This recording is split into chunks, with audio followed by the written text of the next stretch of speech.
بس ہمیں وہ ذوق نمازوں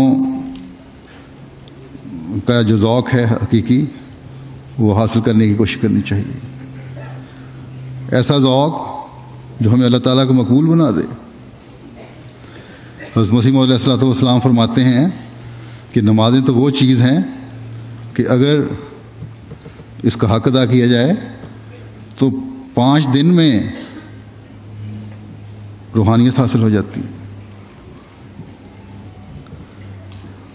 بس یہ معیار اگر ہم سامنے رکھیں اور اس کے حصول کی کوشش کریں گے تو انشاءاللہ تعالیٰ مدد بھی فرمائے گا۔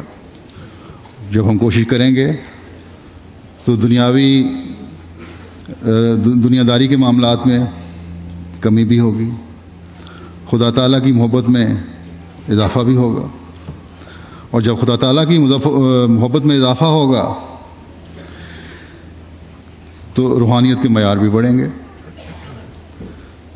اللہ تعالیٰ ہر خادم اور ہر فرد جماعت کو یہ معیار حاصل کرنے کی توفیق عطا فرمائے۔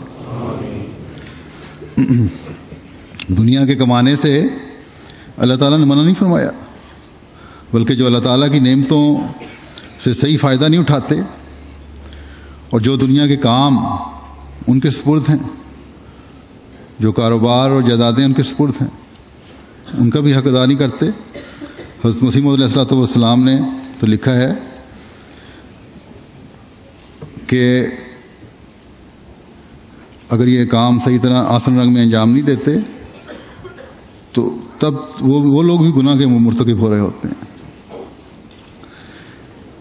لیکن دنیا کے کاموں کا مقصد دین کا حصول ہو، دین دنیا پہ ہر حال میں مقدم ہو، نہ کہ دنیا بالا حیثیت حاصل کر لے۔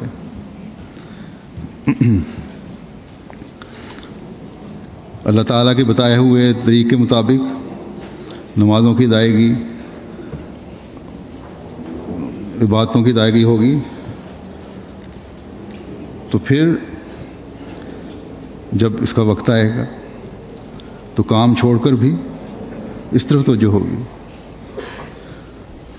پھر ایک جگہ نصیحت کرتے ہوئے آپ فرماتے ہیں کہ چاہیے کہ تم ہر قسم کے جذبات سے بچو، ہر ایک اجنبی جو تم کو ملتا ہے وہ تمہارے منہ کو تاڑتا ہے اور تمہارے اخلاق، عادات، استقامت، پابندی احکام الہی کو دیکھتا ہے کہ کیسے ہیں۔ اگر عمدہ نہیں تو وہ تمہارے ذریعے سے ٹھوکر کھاتا ہے۔ فرمایا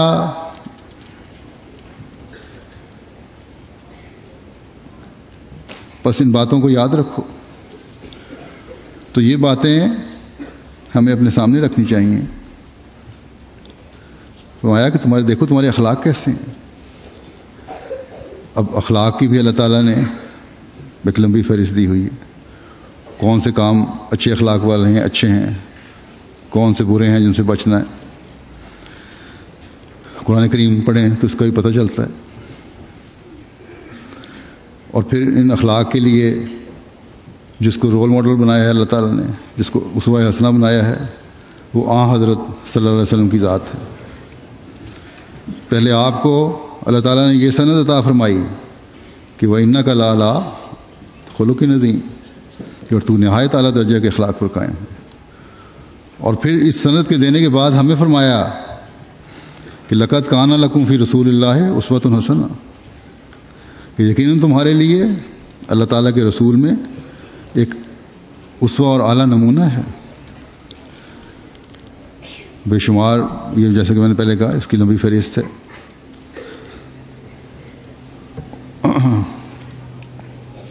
اور اس فہرست کی تو سارا بیان نہیں کیا جا سکتا، اس کی چند مثالیں میں یہاں دیتا ہوں۔ سچائی ایک ایسا بڑا خلق ہے کہ اس کے لیے اللہ تعالیٰ نے بہت تلقین فرمائی ہے، اور فرمایا کہ جو بھی حالات ہوں جھوٹ سے بچو اور سچائی پر قائم رہو۔ وجتنبوا قول الزور، جھوٹی باتوں سے بچو۔ اور مومن کی نشانی یہ ہے کہ لا یشہدون دون الزور، کہ وہ جھوٹی گواہیاں نہیں دیتا۔ یہ تو ایک عام مومن کی نشانی ہے۔ حضرت صلی اللہ علیہ وسلم کا مقام تو اس قدر بلند تھا کہ دشمن بھی ہر قسم کے الزام آپ پر لگاتے تھے، لیکن کبھی یہ الزام نہیں لگا سکے کہ آپ کبھی آپ نے زندگی میں جھوٹ بولا ہو۔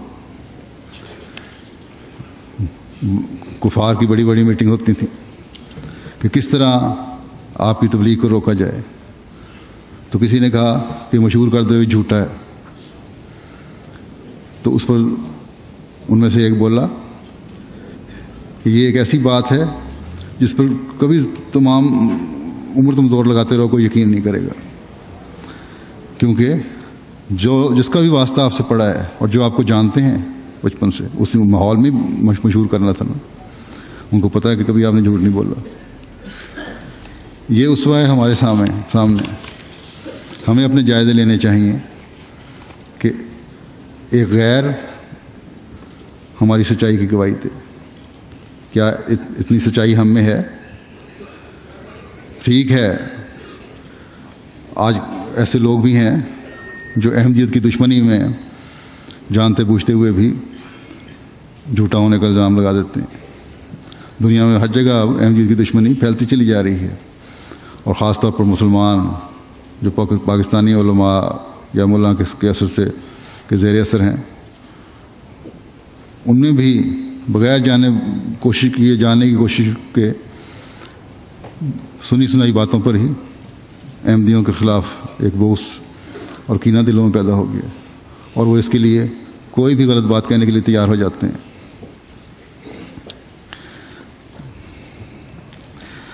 لیکن ایسے بھی ہیں جو یہ گواہی دینے کو تیار ہوتے ہیں۔ بعض لوگوں کے منہ سے، غیروں کے منہ سے یہ سن کر بڑی خوشی ہوتی ہے کسی احمدی کے بارے میں کہ وہ سچائی پر قائم۔ ہم نے ہر ایک پر اپنے اخلاق کے زیر اثر، ہر ایک تک اپنے اخلاق کے زیر اثر اپنا پیغام پہنچانے کی کوشش کرنی ہے۔ بس اس کے لیے ہمیں اپنی حالتوں کو ایسا کرنا ہوگا کہ کسی بھی قسم کی ہلکے سے جھوٹ سے بھی یا غلط بیانی سے بھی ہم بچیں، کیونکہ کوئی بھی ہلکی سی یا چھوٹی سی بھی معمولی سی بھی غلط بیانی اور جھوٹ جماعت کی بدنامی کا باعث بنتی ہے۔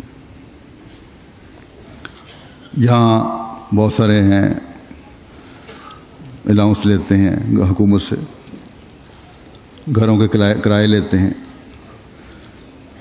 تو اس میں سیدھی اور صاف بات ہونی چاہیے۔ حضرت مسیح موعود علیہ الصلوۃ والسلام کا نمونہ دیکھیں، اپنے آقا و مطاع کے پیروی میں کیا دکھایا۔ ایک دفعہ آپ کی ذاتی جائیداد کے بارے میں ایک مقدمہ تھا، اور آپ کے بھائیوں نے مقدمہ کیا ہوا تھا۔ مخالف پارٹی نے عدالت میں یہ کہہ دیا کہ اگر اس بارے میں حضرت مرزا غلام احمد صاحب کہہ دیں کہ ہم غلط ہیں یا یہ معاملہ اس طرح نہیں ہے تو ٹھیک ہے، آپ کو گواہ بنایا، اور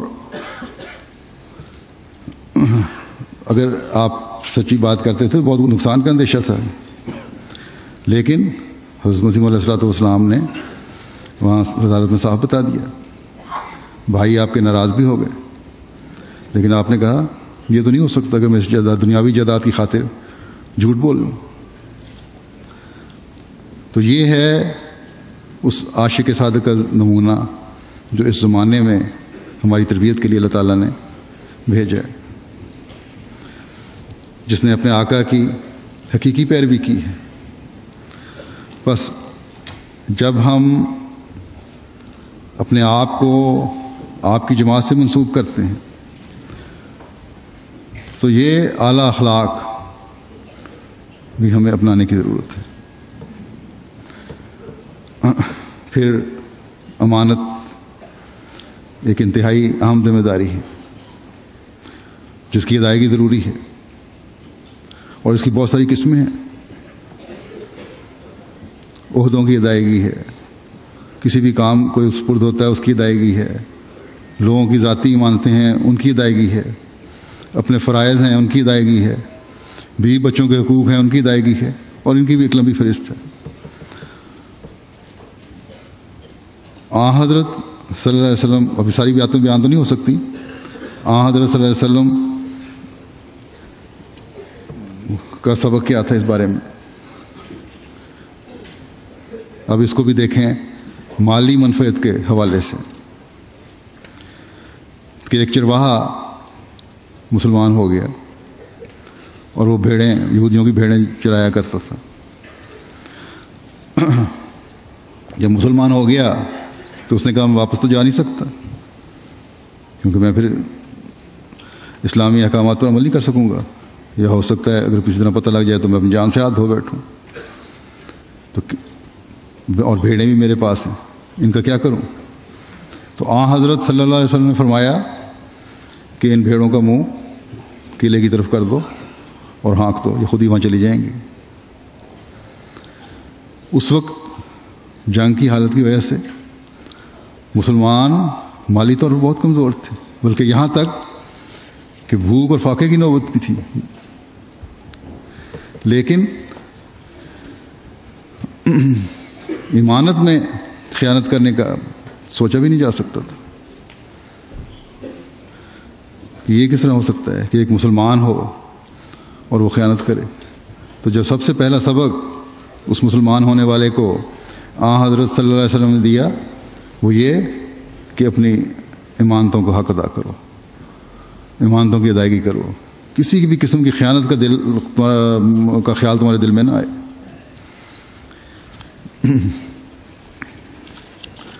تو جب ہم یہ کہتے ہیں کہ ہم الہی جماعت ہیں، خدا تعالیٰ کی خاطر ہم سختیاں بھی برداشت کر رہے ہیں، پریشانیاں بھی برداشت کر رہے ہیں، اپنے عزیزوں اور رشتہ داروں کے دکھ بھی دیکھ رہے ہیں، تو یہ کس طرح ہو سکتا ہے کہ ہم اس تعلیم کے خلاف چلیں جو اس زمانے کے امام اور حکم اور عدل نے ہمیں دی ہے؟ آج ہم جائزے لیں اپنے، کیا ہم اپنی امانتوں کی حفاظت اس طرح کرتے ہیں؟ اگر کرتے ہیں تو اللہ تعالیٰ کی رضا حاصل کرنے والے ہیں الحمدللہ، اور اگر نہیں تو اللہ تعالیٰ کے حضور جواب دہ ہیں۔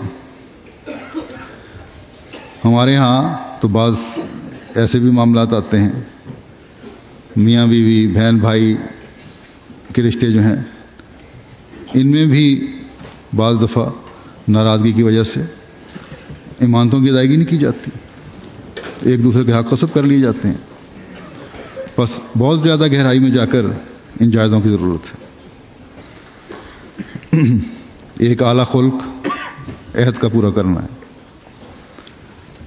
خدام اور تمام ذیلی تنظیمیں بلکہ جماعت مجموعی حیثیت سے بھی یہ عہد کرتی ہے، اور آج بھی آپ نے عہد کیا ہے کہ جان، مال، وقت اور عزت قربان کرنے کے لیے ہم تیار رہیں گے۔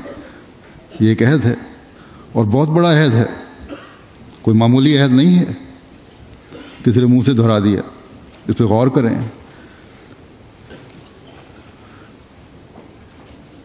یہ بہت بڑا عہد ہے جو ایک خادم کرتا ہے یا ایک فرد جماعت کرتا ہے۔